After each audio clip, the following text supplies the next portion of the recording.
Tuesday night was the first Knicks-Nets matchup of the season, and it lived up to the hype despite being down a few times, including by as much as 16 points. The Knicks roared back and made it a close one, just losing by 2 with the head coach and star player questioning the officiating.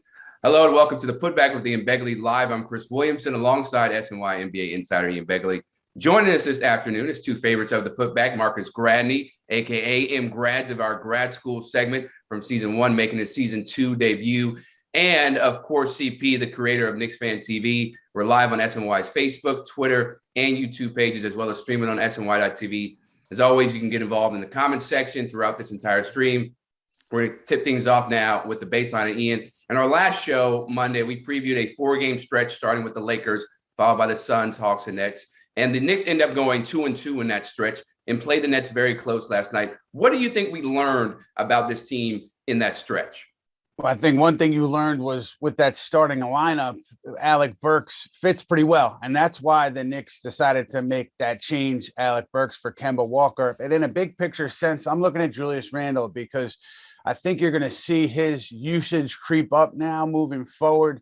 And if you look at some of the numbers, one I found interesting was when his usage hit a certain number, around 15 and above, the Knicks had a pretty good record. When it was below 15, the Knicks record wasn't that good. That was true as of late last week. So I think you saw more of that over the past 4 games. And I'm wondering how often we'll see the ball and the offense go through Julius Randle now with Alec Burks as the starter. Yeah, it's going to be very interesting because we saw him have success, that kind of point forward action that led to a lot of baskets for this team. And CP, when you look at this 4-game stretch, would you define it as successful or did you want more out of it? I think it went the way I expected it to. Coming off a tough loss in Chicago, they come back home and play hard, play tough against a Laker team. And for the most part, they were up by almost 20 points or over for most of the game. So I thought they did a good job there. The Suns game, I really wasn't expecting them to win that game. We're just not even in the same league as the Phoenix Suns right now, who just had another impressive win over the Warriors. And then, look, we go down to Atlanta, second night of a back-to-back. Hold that team who's averaging 120 points over their 7-game stretch to 90 points, and a quote unquote rivalry game in Atlanta. So I thought that was a big win for them. We got to see the new look lineup with Alec Burks starting at the point guard. He would finish with 15 in the third quarter, which was big for us as well. And then look, last night we go into Barclays Center. Tough night, tough third quarter, but they clawed back. They found their groove, got some intensity there, and just lost at the free throw line. So overall, 2-2 stretch, I'm okay with it. Yeah, and the great thing is that, when Tibbs made that decision to change, Kemba out of the starting lineup for Alec Burks, sometimes, maybe it was too fast just after one game, but Burks had a great game against the Nets last night. And Marcus, when you look at the fact that the Knicks have lost to some second division squads, they've defeated some tough competition, 2 wins over the Sixers, went over the Bucks, Bulls, Celtics, Lakers, and Hawks. Can they compete with the class of the league, or do you still think they're trying to get to that upper level? I mean, Knicks fans, I'm not a favorite with, but I think that they have the tools to compete. I think they're a very good squad. And what Julius said last night about the refs telling him he's too big, to be too physical, down there for the guys to play with. It's just like they said that to Shaq, and that is going to be, he's going to be ref differently now going forward. I'm glad he said that. But I think that they can compete. I think they need to play Quigley more. But I mean, I haven't watched a lot of Knicks fans. Don't kill me, Knicks fans. Okay, I haven't watched a lot of the Knicks games. Kill him, Knicks fans. Kill him. I love how Derrick Rose is playing. But I just think that I was kind of hesitant with the Kemba Walker getting benched, but people are saying that he doesn't play any defense. So I mean, I understand it. Yeah, I think the Knicks can compete. They got a great young talent, a great young core. I mean, Julius is a monster, so I think they have all the tools to compete. And I mean, as much slack as I give Tibbs, he's a really good coach. I just think Monty Williams should have won Coach of the Year. That's all. Hey, I mean, both of them were great candidates for last year, what they did with their squads. And once again, you can write your questions into the comment section, no matter what platform you're watching on. We'll get to them throughout the show. And speaking of Kemba, Ian, what went into the decision to take Kemba out of the rotation? And more importantly, what does his future look like in New York now? Well, for that first question, CP, the Knicks are saying that it was a defensive thing by and large. And with Alec Burks, Tom Thibodeau said that he feels like Burks can help them on the defensive end, that starting unit, because he's a versatile defender. He's got good size. It allows them to switch more often on pick and rolls. I think on the other end of the floor, there were issues that the Thibodeau is not really talking about. And it really, to me, came down to Kemba Walker and Julius Randle. They couldn't really coalesce on that end. And you saw the inconsistencies, from that starting unit night in and night out. And something had to be done. So Tom Thibodeau did it, made a tough decision to take Kemba Walker out of the rotation for now. With regards to his future, listen, no one on this roster is off limits in any kind of a trade. So I think you start there with the Knicks. And now understanding that Kemba Walker is not in the rotation, he's under contract for the rest of this year and the following season. He is an obvious candidate to be moved if the right deal comes along. I know there was a speculative report about the Knicks having some interest in John Wall, trading for John Wall and having Kemba Walker be a part of that deal. No one I spoke to yesterday, at least, saw any traction to those rumors. They didn't see anything there at all. So, things can change, but I think that's where things stand at the moment with the Knicks and John Wall. But I think if the right deal comes about, the Knicks would move Kemba Walker. I don't think they would do so, though, without his blessing. I think it would be something where he would sign off on a trade and then it would happen. Yeah, and what's crazy is, a lot of people hope that Kemba would be able to find, his fountain of youth coming back hometown, to the Knicks, but he's not able to produce, and so now he's out. And I know, Marcus, you haven't watched that many Knicks game, but what's your reaction to the Knicks, I won't say bailing on Kemba, but giving up on him a little bit, so early in the season compared to last year, what we saw with Elfrid Payton? I know it was a little bit different because he's a better defender than Kemba. Well, Elfrid Payton's also 6'5" and very long, as a defender, you just said. But Tibbs don't mess around. Like, that's all that shows me. Like, he wants to win and he don't care. Like, it's humbling playing for Tibbs because he doesn't care how much money you make or anything or where you're from. He's just, if you're not doing it, I'm gonna go to the next guy. Cause I was shocked. I was very shocked. But if you're not producing, according to Tibbs, like, next man up. And it's just like, he's trying to win. So if he feels that Alec Burks is better, as a better role, fits a better role for him than Kemba does,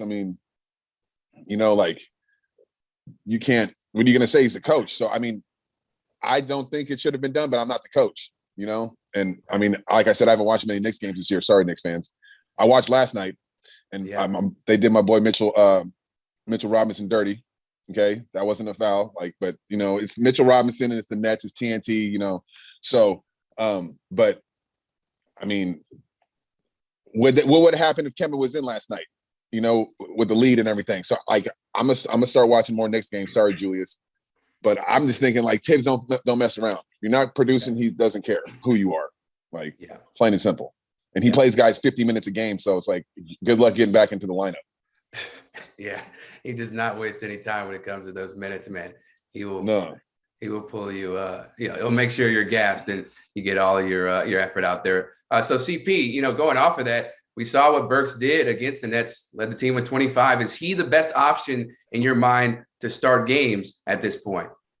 Well, first off, it was tough to see Kemba being taken out of the rotation. Obviously, I wanted to see a success story there with the hometown kid coming back. And who knows, maybe he gets his shot later on. You never know what could happen with injuries and lackluster play. But you guys know Burks is my guy.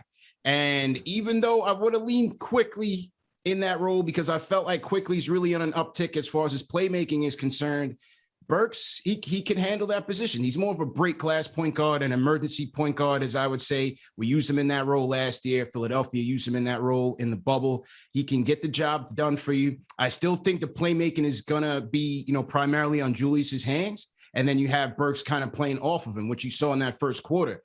Patty Mills did a good job putting a lot of ball pressure on Burks, taking the ball out of his hands. And Julius was really the primary playmaker for a large part of that first half. Burks ended up with 9 points in that first quarter.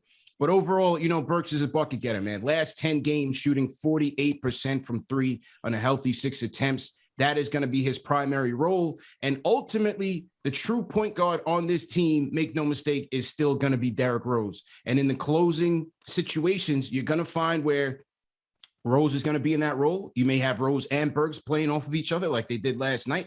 Rose found Burks for 2 clutch assists in that fourth quarter, 2 of his 9 on the game. And so I'm okay with Burks as a table setter, but ultimately I think it's going to be in Derrick Rose's hands and Julius as the primary playmakers, especially in crunch time. And, since you're on that topic, Ian, Julius was very complimentary of the way Burks played last night and how he fit into that lineup. So how much do you think the starting 5 is going to come down to who works best with Randle? I think that has to be a big factor, right? Because Julius Randle's here, at least for the next 4 years, unless you talk about trading him. He's your guy.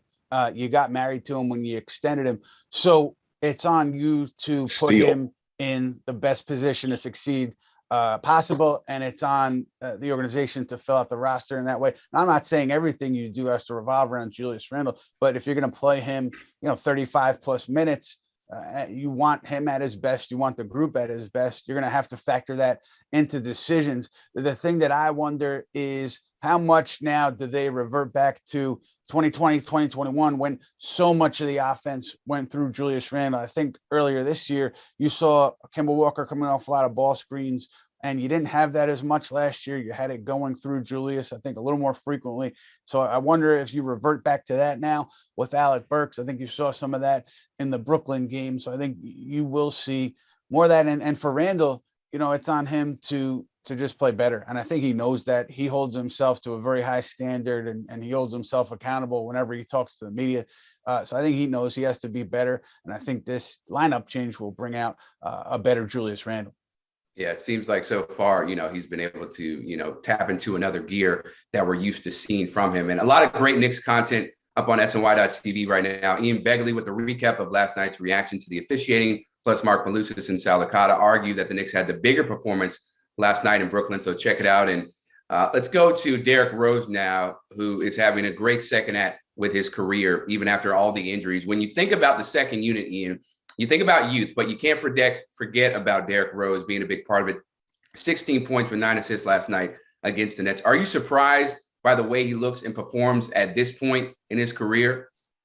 I'm not, just having kind of spoken to him a lot since he came back to New York. And it seems like he's fully aware of where he is in his career, what he can and he can't do. And he's fully invested and being on the floor and being the best version of himself. And that version right now is surprisingly, maybe not to him, but to some Rose observers, is how good of a shooter he's been, especially early on this season. I think his percentages have dropped a little bit more recently, but he can consistently knock down that 3-point shot. He's a threat from out there. That's not something you saw from Derrick Rose early in his career. And beyond that, being a table setter, he also is a calming influence, I think, on the group, particularly the young guys.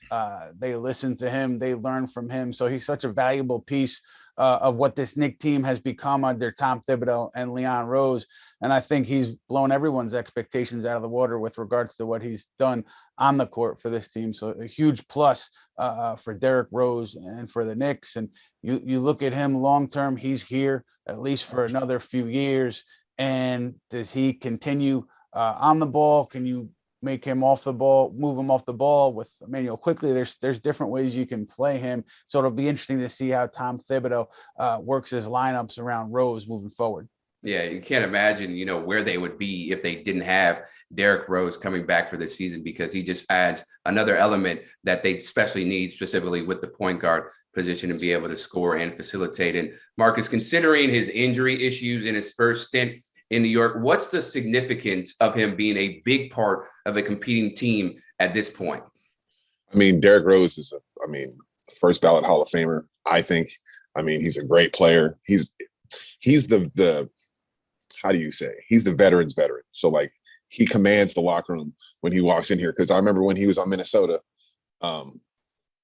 that's what the guys were saying, even with Jimmy there. Like, they still like point guards and they all went to Derrick Rose, and it's like, they've always said that he's a great, he's very quiet, but when he speaks, everybody listens, and he's a great leader. I mean, and if you watch him play, yes, he's lost explosion, but I mean, he's just below the rim now.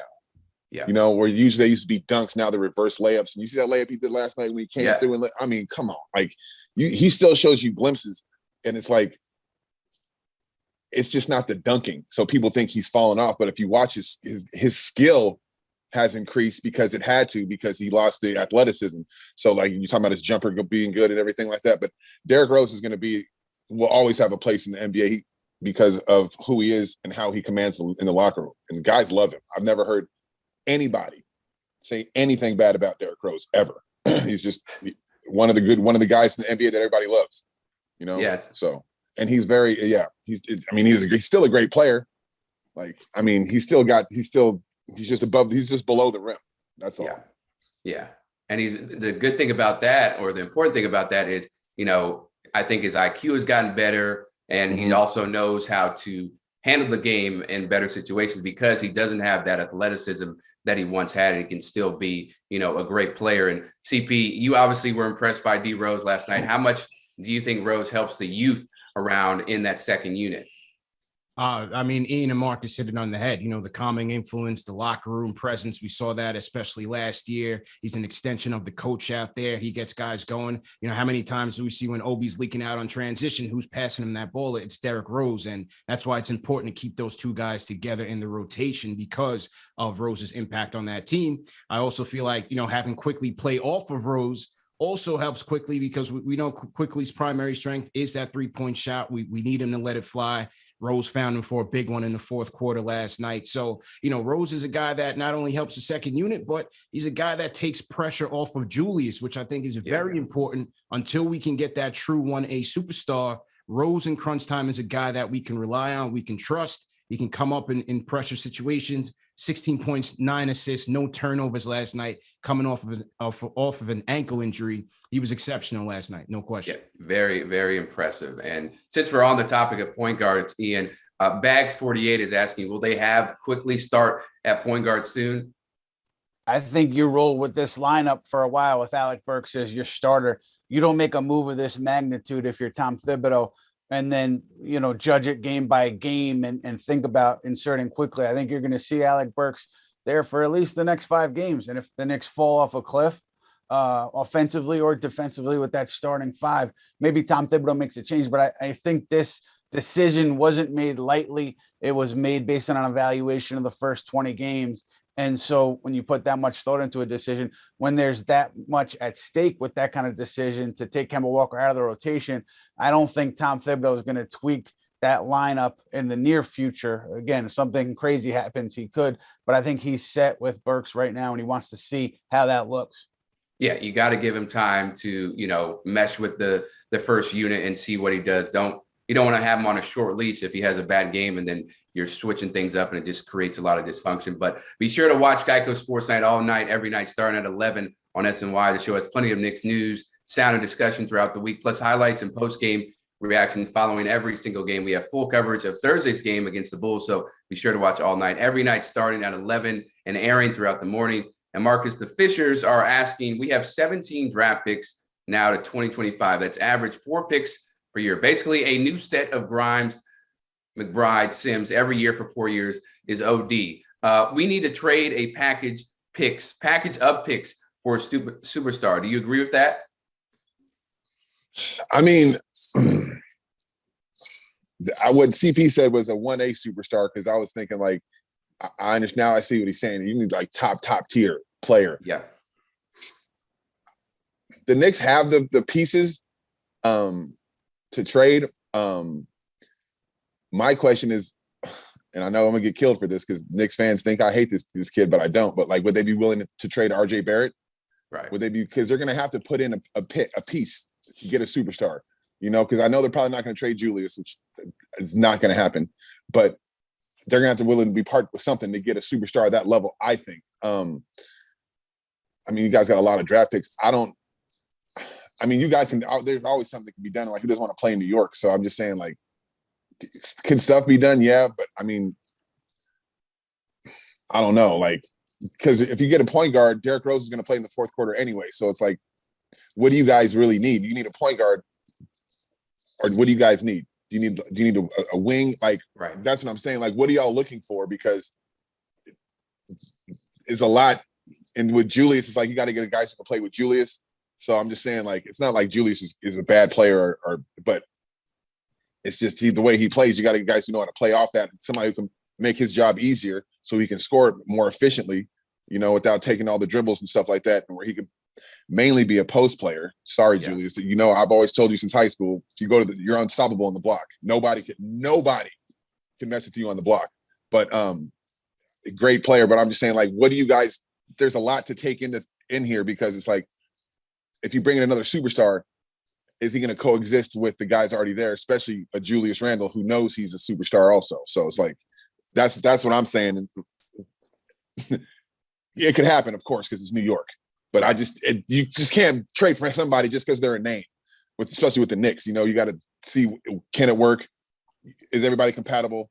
Is this person's ego going to come in and ruin everything? Because Tibbs don't give a single, what about who. Yeah, he got no time for ego. He's like, he ain't got time for that. So are you going to buy in, or it's just a lot more than just saying, let's go get whomever from, you know what I'm saying? It's from this team. It's like, there's a lot to go into it, where some guys can come in and just fit right in. It's like, there's not too many Kevin Durant's out there. You put him on any team, he's going to work. Like, there's not too many guys like that out there. So yes, you guys have the packages and all to make a move, but don't make a move just because the move is there to be made, is what I'm saying.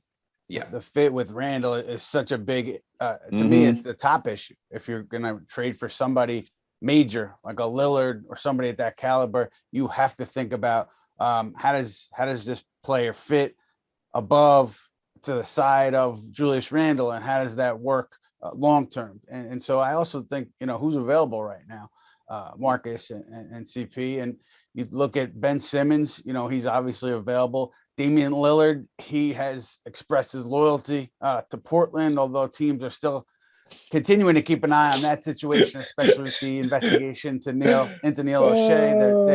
They're taking Dame at his word, but they're also keeping an eye on it. And then obviously, Kyrie Irving. And so do any of those players fit the Knicks well? Do they fit Julius Randle well? I think, the Ben Simmons prospect is going to be there for the Knicks, just as it is for every other team, but they're always looking for a lot. And you also look across the river when you talk about trades, because, Kyrie Irving, the Nets are continuing to be open to listening to trade talks with involving Irving. And so that's something you monitor, especially as you come up on December 15th, which is the date when teams can include free agents they signed over the summer in trades. And then bigger picture, I know the Philly Inquirer mentioned this a couple weeks ago with James Harden being on Philadelphia's radar. And the Nets were aware of this even before that report, the idea that Philly would be a suitor for Harden if he does explore free agency this summer. So then, you're looking at a scenario where James Harden didn't sign the extension with the Nets before this season. And I know financially he could make so much more money as an unrestricted free agent re-signing with the Nets. But if things don't go according to plan, I think Philadelphia certainly has its eyes on James Harden as a potential free agent. Then you're looking at a sign and trade scenario, Ben Simmons, maybe James Harden. So there's a lot that's kind of out there that's kind of being discussed as potential scenarios among teams around the league, but those are a couple to keep an eye on. Can I say something? Sorry to cut you guys off. Yeah. Let me just give y'all CP. My bad, CP. No, let me give y'all a exclusive here. Okay. Through my sources, I've been told, I'm sure this is going to get rebuttal, but trust me, I've been told that my sources that James would be well open to leaving, to going to Philadelphia, very much open to it. And I know I'm gonna start. I've been trying to tell people that Ben Simmons and Kevin Durant would work perfectly, but it's meant by an argument, and the person that's arguing knows what he's talking about. So I can't say he's wrong, but I just think that Ben Simmons and Kevin Durant would be so scary, and it's an argument. Well, he can't shoot, but there's so much more he can do. Like, you wouldn't need to play center on defense, KD, in the playoffs. Like, you can put Ben right there. Like, there's a lot Ben can do that people like. He can't shoot. Well, yeah, we know this. He's scared. We know this. But I still think that KD will space the floor out. You just give Ben wide open lanes. It's like, I'm sorry. I still think Ben Simmons is a great player. Like, I haven't given up on him. Like, what is going on in Philadelphia, that has nothing. That's just, I'm like, never mind. That's just that's not a talent thing. You know what I'm saying? That's more right. of a. I don't think him and Joel work. To be honest, I'm sorry. I think James and Joel would work. I think Ben and KD would work, but that's just me. Like, I think that would be, it's a lot scarier than people think. And if Kyrie comes back, you put Kyrie, and hear me out. You put Kyrie at the 2 guard. I think he'll be just what Allen Iverson said. If you play me at 2 guard, I'll lead the league in scoring. So that's what I think. That's how good Kyrie is. So it's like, and that's another shooter to open the lane up for Ben. I just think it'd be crazy. That's just me though. That's me. And people say I'm a silent agent, but I'm not. I'm not doing. I'm not working for anybody. I just think that Ben Simmons is really, and people say what they want. Every team in the NBA would want Ben Simmons on their team, except Philly. And look, Marcus, that source reporting, but Harden and Philly, your sources. I mean, I think the Nets are aware of that too. The idea that they're 100% no. They're aware of it. So it's just something to keep an eye on as we move forward here. Yeah, and another guy whose future is up in the air, CP, is Mitchell Robinson, and we're a quarter of the way through the season. So how would you evaluate him now? Because I feel like he shows a lot of flashes, but the weight that he's put on may be a disadvantage, because every time he goes up for, a block or a dunk, he comes down and he starts limping, and it just worries me about his long-term future. But how do you see it? Yeah, block that's my guy, man. Shout out to Mitchell Robinson. It's been a tough year for him so far. Is the weight an issue? He certainly looks like he's laboring out there a little bit. Doesn't really have that same spryness, that same burst that he had in previous years when he was a bit lighter. Is it the injuries? Is it the foot? Is it the ankle? He's always having these knick-knacking injuries. Every game he goes down, you have to hold your breath. So it's been tough to see. He himself has admitted that he's not at 100%. So I want to give him a little bit more time to see how, he recovers and gets back up to speed, has some chemistry within this lineup. But on the plus side, he still tops of the league in block percentage at 3%. I think that puts him within the 86th percentile. And he's still up there in offensive rebounding percentage, which we saw last night as well. Got the Knicks a lot of second chance opportunities. So I still think there's areas where Mitch can continue to help this team as he continues to get up to speed. And then Tibbs has decisions to make, because you have some flexibility there with Obi if you want to go small. We saw in crunch time where that lineup, of the 3-guard lineup, Julius and Obi playing in crunch time, Obi wasn't too happy to come out of that game. Yeah. Tibbs went back with Mitch. So you have some flexibility there, but overall, it's been a mixed bag for Mitch, but I want to give it some more time until we decide what the future holds for him. Yeah, I think, when we get to the halfway point of the season or 3/4, then we'll have a better sense of, where he's going to be and, how much input or how much productivity he's going to give to this New York Knicks team. And Ian, finally, what should be the Knicks' #1 goal for the month of December? I think you want to see that starting 5 defend much better than it had been. So I think it's sorting out the starting 5 and trying to get the group to perform with some level of consistency. You didn't see that over the first 20 games, and that's what they're looking for with this lineup change. And we'll see if the decision works out the way they hope it does. Yeah, Knicks fans certainly do, because they need that starting unit to play better, and especially in the third quarter. But that's going to do it for this week's edition of the Putback with Ian Begley. Our thanks to Marcus Gradney, as well as CP of Knicks Fan TV. Great insight. As always, guys, we're back to our classic format next Wednesday. The episode will drop at 4 p.m. on SNY.TV and across all social platforms. For Ian Begley, I'm Chris Williamson. We will see you next week.